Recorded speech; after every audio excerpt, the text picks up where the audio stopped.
Last వీడియోలో ఎన్పీటీఎల్ exam గురించి ఒక రీల్ అయితే పోస్ట్ చేశాను. దానికి మంచి రీచ్ అయితే వచ్చింది. ఈ వీడియోలో ఇంకా క్లారిటీగా చెప్పాను, లాస్ట్ వరకు చూడండి. సో చాలా మంది అది ఎలా రిజిస్టర్ అవ్వాలి అని చెప్పేసి కామెంట్ చేశారు. సో అది పెద్ద ప్రాసెస్ ఏం కాదు. మీరు ప్లే స్టోర్ లో కానీ స్వయం యాప్ కానీ డౌన్లోడ్ చేసుకున్నారంటే మీకు ఏదైతే సబ్జెక్ట్ ఇచ్చింటారో ఆ సబ్జెక్ట్ తో రిజిస్టర్ అవ్వండి. సో దానికి కూడా వీక్లీ టెస్ట్ వస్తూ ఉంటుంది. ఆ వీక్లీ అసైన్మెంట్ సబ్మిట్ చేస్తున్నారంటే మీకు అనేది నెక్స్ట్ వీక్ అనేది కూడా కరెక్ట్ గా వస్తుంది. అది కూడా వీక్లీ వన్స్ అయితే ఫీడ్బ్యాక్ కూడా ఇస్తా ఉంది.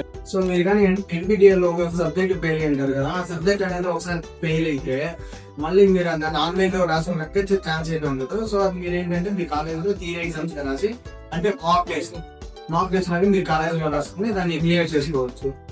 సో రిజల్ట్ ఎలా వస్తుంది అంటే మీ స్వయం యాప్ ఉంటారు కదా, దానిలో రిజిస్టర్ అయిన తర్వాత మీకు ఒక హాల్ టికెట్ నెంబర్ అనేది ఉంటుంది. మీరు కానీ గూగుల్లో సెర్చ్ చేస్తారంటే ఎన్పీటీఎల్ అని చెప్పేసి దాంట్లో మీకు వస్తుంది. రిజల్ట్స్ మీరు దాంట్లో చూసుకోవచ్చు. అంటే వెబ్సైట్ ఉంటుంది, వెబ్సైట్ లో చూసుకోవచ్చు మీరు. సో చాలా మంది అయితే కామెంట్ చేశారు మాక్ టెస్ట్ అంటే ఏంటి అంటే, మీరు ఎన్పీటీఎల్ ఆన్లైన్ లో రాసిన సబ్జెక్ట్ అయితే ఫెయిల్ అయింటారు కదా, సో ఆ సబ్జెక్ట్ మీ కాలేజ్ లో మాక్ టెస్ట్ గా కండక్ట్ చేస్తున్నారు. సో అది కూడా థియరీ టైప్ లో ఉంటుంది, అది ఈజీగా రాసుకొని మీరు పాస్ అవ్వచ్చు.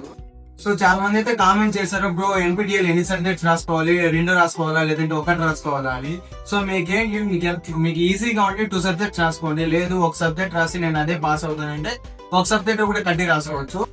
సో అది మాక్ టెస్ట్ సిలబస్ ఏంటి అని చెప్పేసి కూడా కొంతమంది అయితే కామెంట్ చేశారు. మా సిలబస్ ఏంటి అంటే మీ కాలేజ్ లో అయితే చెప్పింటారు ఆ సబ్జెక్ట్ సిలబస్ ఉంటుంది. ఎందుకంటే మీ కాలేజ్ లోనే థియరీ టైప్ రాస్తున్నారు కాబట్టి అది మీకు చెప్పిన కాలేజ్ లో ఉన్న సిలబస్ ఉంటుంది, వేరే సిలబస్ ఏమి ఉండదు.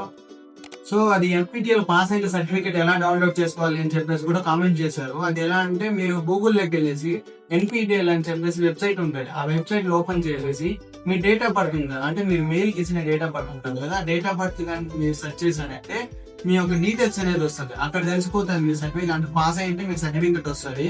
అక్కడ ఎలిజిబుల్ అని ఉంటుంది, మీరు పాస్ అయితే ఎలిజిబుల్ అని ఉంటుంది, లేదంటే నాట్ ఎలిజిబుల్ అని చెప్పేసి చూపిస్తారు. మీరు అక్కడ గూగుల్లో వెళ్ళి డౌన్లోడ్ చేసుకోండి సర్టిఫికేట్.